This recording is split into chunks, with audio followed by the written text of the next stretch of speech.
Today, Liverpool take on Manchester United in Premier League action. The Reds of Merseyside look to extend their lead at the top of the table, whilst the Reds in Manchester are looking to try and avoid slipping further down towards the relegation places. It's going to be a very interesting game against two of the most historic football clubs in the world, one doing very well and one doing very bad.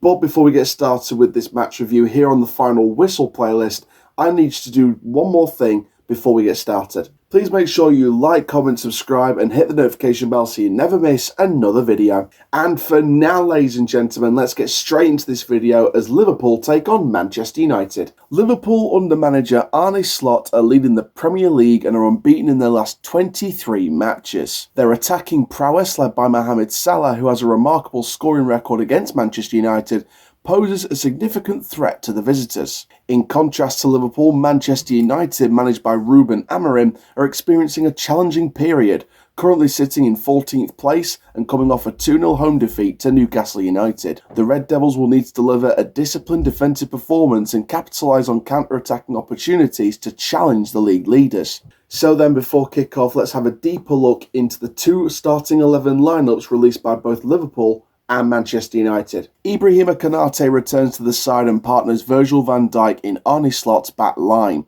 It's just the one change to the starting 11 for the leaders, as Joe Gomez drops out of the squad completely due to injury. Both Conor Bradley and the club's only summer signing Federico Chiesa return to the Liverpool bench. It's a double midfield switch for Ruben Amorim, as Casemiro and Christian Eriksen are dropped to the bench in favour of Manuel Ugarte and Kobbie Mainoo. Joshua Zirkzee is also brought out of the starting lineup as Bruno Fernandes returns from suspension and captains the side. So that's the end of the first half then. Liverpool 0, Manchester United 0. Yeah, you know what? It was a fairly even contest. I'd be fair to say that's an even contest to start off with. There was a good overlap straight away in the 3rd minute from Dalot. Trent caught up with him. Sneaky from Mainoo to get back in after going off and then coming back on. I thought in the first 10 minutes, I thought United created some good overloads on the numbers in Liverpool colours, in the deep areas. And I thought United overall played well. There were some good spells from United for me. I think that they were zipping the ball about quite well as well. There was a couple of good efforts from Liverpool as well that went wide. Thought the Gravenberch shot that just went wide could have been defended a bit better from Martinez and Maguire. But yeah, I'd say overall, I think that it's just lacking in final third. I think final third is just the main thing with this one. I think that both Liverpool and United have been kind of lacking in the final third. There's been chances to go forward. Højlund had a good shot that was saved by Alisson. So yeah, for me personally, I think that it's just final third, really. I think that McAllister and Gravenberch together for Liverpool have been pairing up quite well.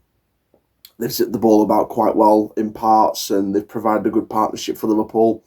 I think defensively, there's been a couple of times or a few times where Liverpool have kind of looked off the race a little bit. They've not looked like their usual selves. So I think it's going to be a very interesting one. But with the weeks that United have had in the past few weeks and over the majority of this season, really, you know, I think coming into this, I was thinking the game was going to go one of two ways. And I was saying this to my dad, actually. This game was going one of two ways. It was either going to be a Liverpool walkover or it was going to be a very close game. Now, obviously, when you're taking one route of the journey, you can take an immediate detour and you go into the Black Forest and you go into the unknown. There's a potential opportunity that this game could take a detour in the second half. But based on that first half, I don't think so. I could be wrong at full time, but I generally think this could be a really close game. I don't know if each team's going to win it. This could end up being a 0-0 draw from the looks of it. If Liverpool turn up attack-wise in the second half, there could be 1 or 2 goals in this game. Maybe potentially both in favour of the home side. But from a United perspective, I think they've defensively held out quite well. There's been a couple of lapses in little concentration here and there in the midfield, letting it go a couple of times. But I think that Ugarte and Mainoo as a partnership was much, much better than Casemiro and Eriksen. And that's no disrespect to the experience of Casemiro and Christian Eriksen. But I've always thought that Casemiro hadn't been at the races for a while. I think Eriksen's not in that role for me either. I think Eriksen's a 10. I don't think he's a 6 or an 8. So for me, I think Casemiro and Eriksen weren't the right partnership for this game. I think that Amorim needed to go for it. And I think that Ugarte and Mainu were probably the right partnership for me.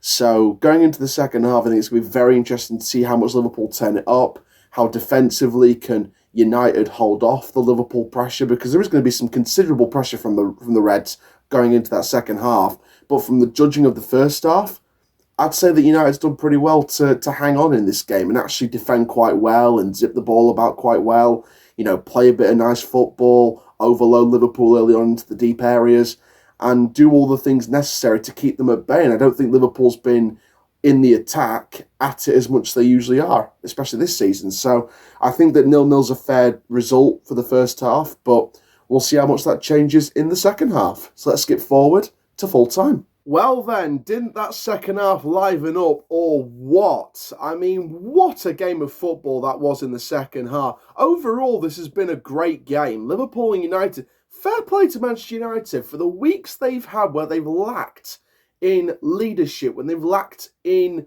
concentration, when they've lacked in clinicalness, when they've lacked in anything basic, really. Last few weeks has been awful for United, and to come to Anfield and give the league leaders a right game today, fair play to Manchester United. They did well today, and Liverpool lacked in the consistency department in the final third. I mean, let's look at the goals then. So all the goals happened in the second half. So let's have a look at all the goals then. So first of all, the Martinez goal. Trent Alexander-Arnold struggled for the majority of the match today, I felt. I felt that Trent had a really poor game today. Well, not really, really poor, just struggled quite a bit. And he gets caught out. Martinez stays forward. Good pass through. And Martinez, from a tight angle, launches it roof at net. Really good goal to start off the game in the second half, and 1-0 United. Equaliser comes in from Gakpo.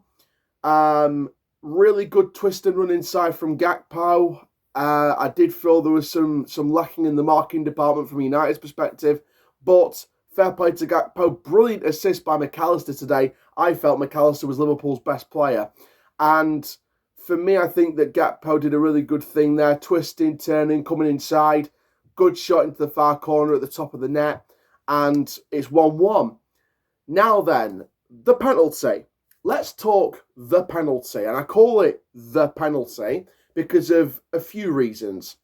Firstly, stupid handball rule. Secondly, unfortunately, it's the law, so you have to follow the law. De Ligt, it does hit De Ligt's hand. It wasn't on purpose. I don't think De Ligt was even looking the same way as the ball, but it hits the hand. You've got to follow the rules, which is unfortunate. It's a stupid rule in my opinion anyway. When you look at the Joel Linton incident from the Newcastle game, and when you look at previous other incidents as well, it's unfortunate, to be honest with you. There's a clear line of inconsistency with the handball rule on occasion, and I do want to put that question towards the PGMOL. I'm not having a go at the PGMOL. That's not what I'm doing. Other creators can do that. I'm not going to do that. All I want is to answer about the Joel Linton incident and also about the De Ligt incident tonight. So De Ligt comes off De Ligt. It's unfortunate. For me, it felt like an actual movement, but unfortunately, the law's the law. It's a penalty. Onana could have done better, and Salah tucks away the penalty. Of course, Salah always scores against Manchester United. But then you've got the United equaliser. Amad Diallo. Perfect finish in the bottom corner, just slots it in. But the assist and the credit, part of the credit goes to Alejandro Garnacho, who came off the bench. Proper winger movement. Stands his man up. Konate's on that wide front. Trent's running back. It was too far forward. Trent cuts back. Konate's having to cover that side. Garnacho stands his man up. Plays the pass inside to Amad Diallo. Through a sea of bodies. Robertson's blindsided, so he can't get to it in time. And Amad Diallo just tucks it into the bottom corner. 2-2, the game's livened up. What a game we've got on our hands. And like I said, fair play to United. I thought Bruno did well. I thought Dello had really good spells going forward. I think Ugarte and Mainu bossed that midfield. There's a reason why I think those two are the best partnership at United in terms of central midfielders in that formation at the moment. I don't think it should be Casemiro and Eriksen going forward. Maybe the early FA Cup rounds, early cup rounds, etc. But for the starting midfield in the league this season and the Champions League, it should be Mainu and it should be Ugarte. Now, the game rolled up, the fans were up for it, everyone wanted a winning goal. It felt like at times we were going to go 3-1 Liverpool. It were times where it was going to go 3-2 Liverpool as well as 3-1 earlier on. It also felt like it could have been 3-2 United. Honestly, the game went so many ways. It could have been 3-1 Liverpool, then it was 2-2, then it could have gone 3-2 either way. Maguire missed an absolute sitter at the end. It was a brilliant ball through. And Harry Maguire, yes, he's a centre-back, so you have to cut him a bit of slack for his finishing. But still, from that distance, you should be putting it away, Harry. And you know what? I'm usually one of Maguire's biggest critics, but Harry Maguire had a brilliant game today. He was no nonsense, in on players from the off. He put a beautiful challenge in, which he got booked for, which wasn't a yellow card, by the way, in my opinion. Michael Oliver, again, I do question that decision. Harry Maguire had a brilliant game today for me, and I'm usually one of his biggest critics, but Harry Maguire, fair play to him.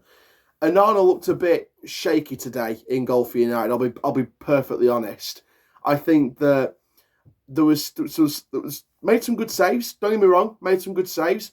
I thought the positioning on the Bradley shot was questionable because I think he left a huge gap in the near post. Could have done better with the penalty. And there was other moments where he punched it out and he maybe shouldn't have done that. And, you know, there was other moments where he did put in some good saves. See, it all comes and evens itself out for me. But no, fair play to United. They gave Liverpool a decent game. And Liverpool just lacked in the final third for me, apart from the goals they scored. So, for me, I think the first 10-15 minutes of the second half, I think United came out on top. Liverpool came out poor at the start of the second half. And then Liverpool came back into the game. And then towards the end, last 5-10 minutes or so, United really got back into it and, you know, really grabbed the scruff of the neck. So that period, that main period of the second half is why Liverpool probably won the second half over the first half. I think United won the first half over Liverpool. So I think it evens itself out. A draw's a fair result on reflection. Liverpool acting clinicalness. United couldn't get the winning goal despite dominating certain parts of the midfield battle. United getting about 46 to 48% possession on Anfield turf for them from where they're at in their so-called buzzword process under Amorim. I think it's pretty good. So I think a draw's a fair result, but it's just a shame we couldn't get a winning goal. We couldn't see some away limbs or some Anfield limbs in the home end. But I think that a draw's a fair result, and I think that both teams gave a good account. And fair play once again, like I said, to Manchester United, who gave the league leaders in Amorim's first trip to Anfield, he gave the league leaders a very good game. And United, fair play to them. They proved to be good opposition. It was a really close encounter. And remember when I said earlier in the video that I thought this game was going to go one of two ways, either a Liverpool mauling or a really close game. I'm glad we stayed on that route and didn't detour through the Black Forest. I'm glad we stayed on that one Route 66 all the way down Radiator Springs, and United provided a really close game for Liverpool. And 2-2 was a fair result and a fair scoreline for me.